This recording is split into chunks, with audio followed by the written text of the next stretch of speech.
emulate and have the same patience in the face of the tests that they were facing.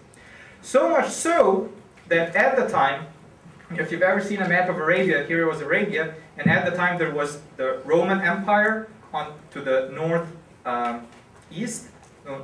northwest, and the Persian Empire to the northeast. And they had clashes between them, and there were wars at the time.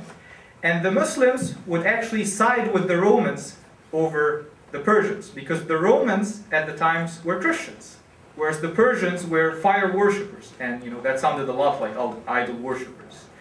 And although, when I say siding, I'm not saying they actually provided any material help. They were too few to do so, and they received no material help out of them. But it was just an action of solidarity, if you may, between two groups of people that have similar but not identical faiths. It was beyond just spiritual solidarity, actually. So there's another incident in which some of the early Muslims had just had enough from the persecution that they were having at the hand of the Meccans, and they were given permission to migrate from Arabia to current-day Ethiopia, which at the time was called Abyssinia. And the ruler of Abyssinia was a Christian ruler, a just one. And he welcomed them and protected them. And even when the Meccans tried to snatch them back by trying to woo him by gifts and trying to bring to his attention the differences that Muslims have from Christians with issues regarding to Jesus and to Mary and so on, he refused all these attempts. And he declared in one of the most beautiful sayings that Muslims remember until this day, that the difference, in his opinion, between the Muslims and the Christians is thinner than a line drawn in the sand on these issues. So as you see, it was much beyond words. And this treatment actually went both ways. So a few years later, when the situation in Mecca deteriorated so much to the point of essentially open warfare, where the Meccans had an assassination attempt on the life of the Prophet. And this was considered as a reason for him to leave. He left to a city called Medina, which is about 200 miles north of Mecca. And one of the first things that he did when he went to this city, which had also a population of Jews both inside and on the outskirts of the city, is to establish treaties of friendship and mutual defense between the Muslims and the Jews.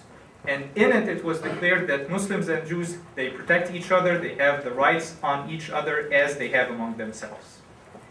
Not only that, still a few years later, an emissary of Christian scholars and priests, who initially was from a city called Najran in Yemen, which is in the south of Arabia, came all the way to Medina in order to have a debate with Prophet Muhammad, peace be upon him, on matters pertaining to the religion.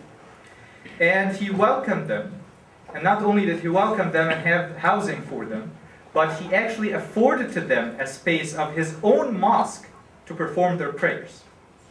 Now, the negotiations between them, or the debate, if you want to put it, did not end in agreement. They had their differences that could not be resolved, mostly pertaining to the Trinity and such. But still, it's a little, it's a fact that I think is very relevant and gets mentioned little, that in the Mosque of the Prophet, which is one of the holiest places in Islam, there are certain spots in which not only Muslims prayed, but in which Christians at some day prayed. And it's not, they aren't marked, so they really could be anywhere. And this is something that some of us would do well keeping it in mind. Now, some of these stories might sound like fairy tales to you, but let me assure you that all of them are well-established instances. And they represent what I think is the ideal situation in the relation between Muslims, Christians, and Jews. Now, sadly, we've all witnessed and continue to witness huge deviations from this ideal behavior. But on the other hand, I still think that there are a few shadows present here and there that we should pay attention to. Sadly, they don't get enough attention time in the media or from the public, but they're there. There are numerous, in fact, groups of Muslims and individuals who stand time and time again against terrorism and against the actions committed by a few in the name of the religion, and they shout out in our name. There are Jewish groups that stand against many of the violation of human rights and things that happen by Israel in Palestine, and they say not in our names. And there are many Christian groups who reach out to a lot of people around them. I've personally been moved by the response that I witnessed firsthand when I was in Wisconsin when the attacks of 9/11 happened. Now, by the way, I've met no Muslim whatsoever, not a single one, who doesn't condemn these attacks. Despite of the few that you might see on TV, they don't represent anybody that I know. And I was in Wisconsin since 2000, and then these happened in 2001. And naturally, a backlash was expected.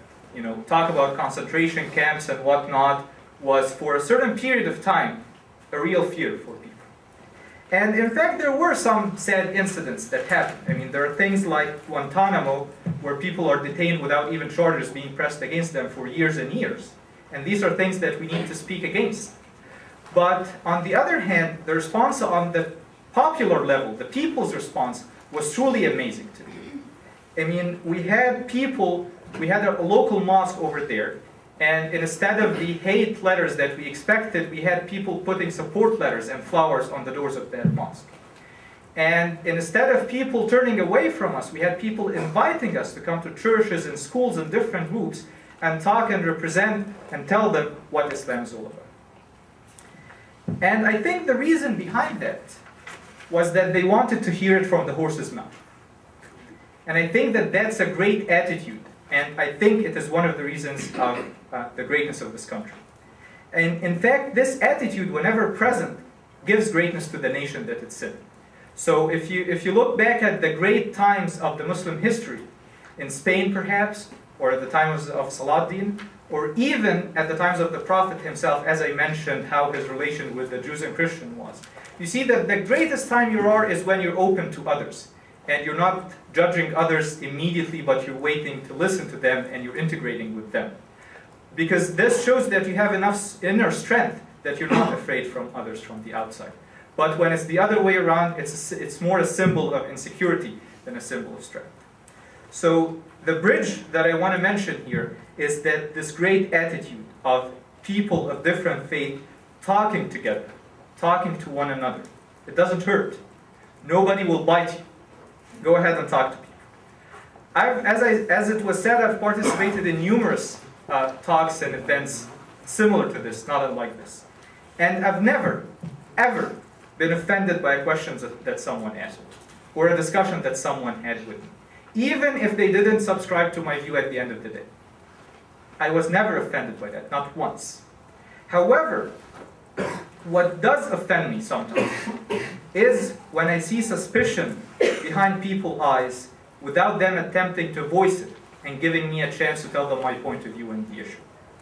It's when I feel that people had already made their prejudgments about me or about my faith, and they're not interested in listening what I really think about that incident. Just think about it. Wouldn't that offend you too if people would do that to your faith? Okay, so actually, as it was mentioned, there will be a Q&A session. So let me warm you up for the Q&A session. And let me give you an example of one of these questions that doesn't offend when voiced, but does offend when you keep it inside. A lot of people ask, wasn't Islam spread by the sword? Wasn't Islam as a religion that has all this history of wars and martyrs and what have you? How can you say that Islam is a peaceful religion with history like that? And I have an answer to it. Now again, you don't have to take it, but I would be happy if you'd listen to it. Now the answer is not really. I mean, as I was just saying a minute ago, there were this Roman and Persian empires, and they weren't exactly the most peaceful of people. And they were just at the borders of Arabia. And they themselves, especially the Romans, were occupiers of the countries that they were. So the Romans are not Syrians,